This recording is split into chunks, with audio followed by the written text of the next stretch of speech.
Chapter 20. Later, back at the mansion, Vaggie was laying still mummified in ribbons on her bed while Alastor and Rosie had a talk about her behavior. Vaggie's mind was in a state of panic. There was no way she could help Angel right now. There was nothing she could do. She couldn't even warn him. Knock. Knock. Knock. Vaggie turned her head over to hear knocking on the other side of her bathroom wall, followed by Vaggie. Vaggie, are you there? What's going on? MMMMMMPH. Vaggie yelled from behind her gag. Oh, I know that noise, Angel replied sadly. You've been gagged again, huh? Well, it sounds like you're in trouble from what I've heard our wardens say outside. However they punish you, don't let them see you cry, babe. Stay strong until it's over and I'll be right here to comfort you when they're done. MMMMMMPPPPPPPHHHHHHHHHH. Vaggie cried helplessly from behind her gag. There was nothing she could do but pray. Suddenly, Vaggie and Angel heard the locks to Angel's room being opened. Angel looked up in surprise and then anger as they opened the door to the bathroom to find him with crutches leaning against the bathroom wall. You bastards are sick? You know that? Angel snarled. Whatever do you mean, my dear Angel? Rosie asked with thinly concealed malice as Alastor gestured for him to return to his bed. Vaggie says something you don't like and you punish her by hurting me, Angel replied reluctantly, using his crutches to hobble his way back to the bed. That's sick and not in a good way. As soon as Angel made his way to the bed, Alastor tossed aside Angel's crutches and said, Oh, Angel, you're quite rude considering I've made you a guest in my home. I do believe some manners need to be taught to you as well. Angel scoffed and said seductively, Oh, Daddy. Are you going to punish me again? Alastor chuckled and said, Not exactly. I can't exactly damage my main auction prize. Can I? Oh, if I may make a suggestion, how about injecting his bloodstream with a non-fatal poison of my own invention? Rosie suggested merrily. It'll make him feel as though he's on fire. My dear Rosie, under any other circumstances, I would say yes, but this time, I must decline, Alastor replied, placing a hand on his friend's shoulder. You see, as fun as that sounds, dear, that type of thing could significantly delay his healing process. Poison like that might damage his nerves too badly. Don't you have anything that could make his healing process more painful? Perhaps a serum that heals its patients in an unusual way? I have just the thing, Rosie said cheerfully. It's a potion that heals bones in the most agonizing way imaginable. Oh, Rosie, dear, that sounds just perfect. Alastor replied jovially. Which bone should we heal? How about his ribs? I healed those already. Oh, that's right. Oh, I know. How about his pelvis? You injured it as well when you were playing with him. Didn't you? That's right. But don't give me all the credit, dear. You did a number on it when you played with him, too. We both damaged it. Alrighty, then. The pelvis, it is. What do you think, Angel? Alastor and Rosie turned to Angel waiting for his response, but Angel only scoffed and said, Whatever. MMMMMMMPPPPPPPHHHHHHH. Vaggie screamed, struggling desperately to escape from her ribbons. Her struggling managed to get her to fall off the bed onto the ground. Vaggie sighed, about ready to give in to her helpless situation, until she saw her open bathroom on the other side of the room and came up with another plan. She wriggled her cocooned body inch by inch into the bathroom until she reached the wall separating her bathroom from Angel's and kicked the door with all her might. Alastor, did you hear something? Rosie asked as she finished sending her text message to her penguin familiar. Oh, that's just Vaggie trying to stop us, Alastor replied nonchalantly. What should we do about it? Rosie asked with a wicked smirk on her face. Why, let her hear the punishment, of course, Alastor said merrily. all tied up on the floor like that?" Rosie asked, raising an eyebrow. "Oh, Alastor, you really are too cruel." "Jesus Christ, you two are annoying," Angel finally said in annoyance. "You talk a big talk while doing absolutely nothing. If you're gonna do something, why don't you do it already? I'm so fucking bored. I could use the action. Hey, Vaggie. You don't have to worry about me. You know I love pain." Vaggie, however, continued thrashing around on the floor, breaking free from the ribbons. She didn't care that Angel claimed to enjoy pain. Vaggie knew that Alastor and Rosie's treatment would go beyond whatever threshold of pain Angel could manage. "Is the serum here yet?" Alastor asked. "Just a moment," Rosie said, turning away and walking out of the room. Once Rosie left the room, Angel sat himself upon the bed off the wall with the support of his one good arm and said, "Hey, Alastor. Can I ask you something?" Alastor chuckled out loud and replied, "And what shall you humor me with this time, Angel?" Vaggie stopped struggling and listened in. "It's about Vaggie," Angel said. "You need to lay off her." Alastor asked, raising an eyebrow. "You and I both know Vaggie's a tough cookie, but she's been alive longer than she's been dead," Angel began. "She ain't used to the kind of abuse we are. At least, not yet. You can't keep being this cruel to her if you want her to love you back. She'll snap. You need to let her go."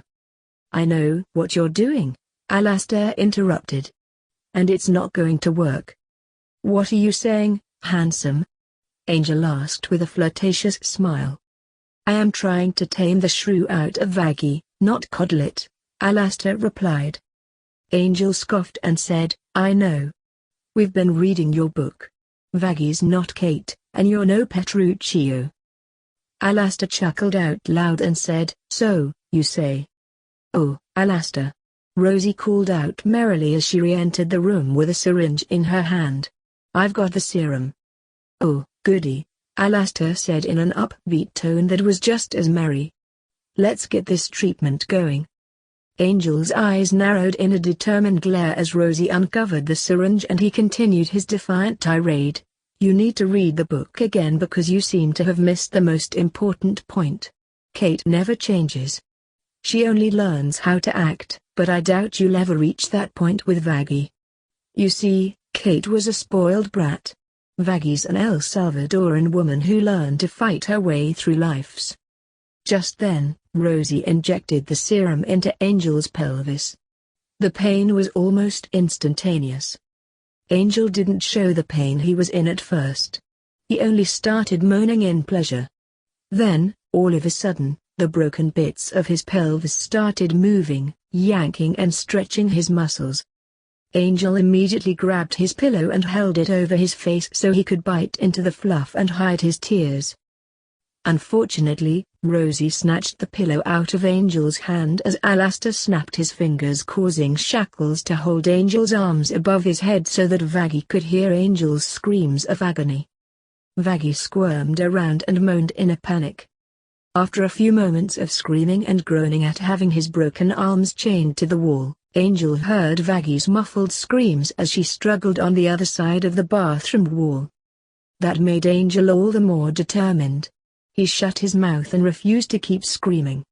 When Angel couldn't hold it in, he lowered his head down and bit down on his fluff, much to the chagrin of his captors. On the other side of the bathroom wall, Vaggie was feeling distraught. Alastor sighed in disappointment and said, "Oh, why isn't Angel screaming?" "He's stopping himself from screaming," Rosie replied. "And we both know the reason why." "Well, obviously," Alastor said nonchalantly, noticing the blood trickling from Angel's chest. "Angel's doing it for Vaggie." "Oh, how sweet," Rosie said with a mockingly sweet tone in her voice. "Angel must truly care about her." "Indeed," Alastor said, clenching his teeth in frustration. "It's so charming how strong he is trying to be," Rosie noted. "I think I might be in love." "Go fuck yourselves," Angel suddenly cried out before going back to gnawing on his chest fur. "Well, That was not very nice, love, Rosie said with a bemused chuckle. Angel, you are not cooperating, Alastor said with a judgmental head shake. That is not good. Angel ignored the comment and only bit down harder before Rosie chimed in with, oh, Alastor, dear. If I may make a suggestion, why don't you go into the other room and comfort your bride-to-be? I'll make Angel cooperate. However will you do that? Alastor asked. Oh, I'll tell you after the fact, Rosie said leering at Angel. I want it to be a surprise. In that case, Rosie, my dear, have at him, Alastor said as he turned away and walked to the door. I shall go see my darling bride. Vaggie panicked and began thrashing around more wildly in a desperate attempt to free herself. Unfortunately, the ribbons wrapped around her didn't budge or move. Vaggie sat there in dread as she heard Alastor enter her room and open the door to her bathroom. Oh, my darling wife. What are you doing rolling around on the floor like that? Alastor exclaimed, scooping up Vaggie in his arms and sitting himself at her spot on the floor against the wall. I may have your room cleaned daily, but still. This is no place for any wife of mine. Vaggie struggled fiercely to escape Alastor's hold only for him to hold her snugly and whisper, calm down, dearest. I'm here now. Vaggie only scowled at Alastor and continued to struggle harder. Alastor wrapped his arms more tightly around Vaggie and said, lie still, my love, and listen to the show. All of a sudden, Angel let out a blood-curdling scream from the other side of the wall. Vaggie was paralyzed with fear, but Alastor sighed in contentment and said, there, we go.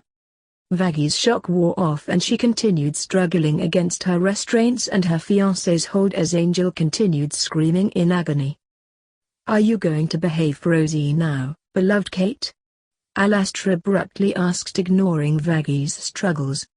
Vaggie quit struggling for a moment and laid there against Alastor's torso, submitting to his hold as she felt the tears roll from her eyes. Alastor wiped them away, stroked the top of Vaggie's head, and said, that's a good girl. No. You ain't his fucking Kate, Vaggie. Don't give him what he wants. Angel suddenly cried out before the crack of a whip interrupted his outburst. Shut up. Rosie yelled from the other side of the wall. Angel continued screaming for another moment before everything went silent and the only noise that could be heard was Angel plopping back onto his bed free from his restraints. Alastor stood up, picked up Vaggie and said, now, Kate, I am a husband for your turn, for, by this light, whereby I see thy beauty that doth make me like thee well, thou must be married to no man but me. Vaggie's frightened eyes settled into an angry glare as Alastor carried her out of the bathroom and continued his Shakespeare recital, for I am he born to tame you, Kate, and bring you from a wild Kate to a Kate conformable as other household Kates. MMMMMMPPPHHHHH. Vaggie cried out furiously behind her gag as she struggled more tremendously than ever to escape Alastor's hold and her ribbons. Without another word, Alastor laid Vaggie back on her bed and left the room. Vaggie continued her struggle to break free until she heard Alastor talking to Rosie in the hallway. The serum worked, Alastor, Rosie said, shutting and locking the door to Angel's room. Angel's pelvis is all healed. Good work, Rosie, my dear, Alastor said cheerfully. You may release Vaggie now. Rosie snapped her fingers, causing the grey ribbons mummifying Vaggie's body to unravel. In an instant, the ribbons had released Vaggie from their hold, slithered down the bed and across the floor, and went under the door to return to the master who summoned them. Enjoy the rest of your evening, Vaggie, Alastor called out from the hallway. Dinner will be sent to your room shortly. Rosie and I will be dining downstairs. Do be short rest, dear, Rosie added in a merry tone. We'll be continuing your etiquette classes tomorrow. Good night. Alastor called out as he and Rosie finally walked away. I'm glad you enjoyed that video/gameplay. Just remember to hit that like button, subscribe to the channel, and leave a comment down below. Until next time, goodbye!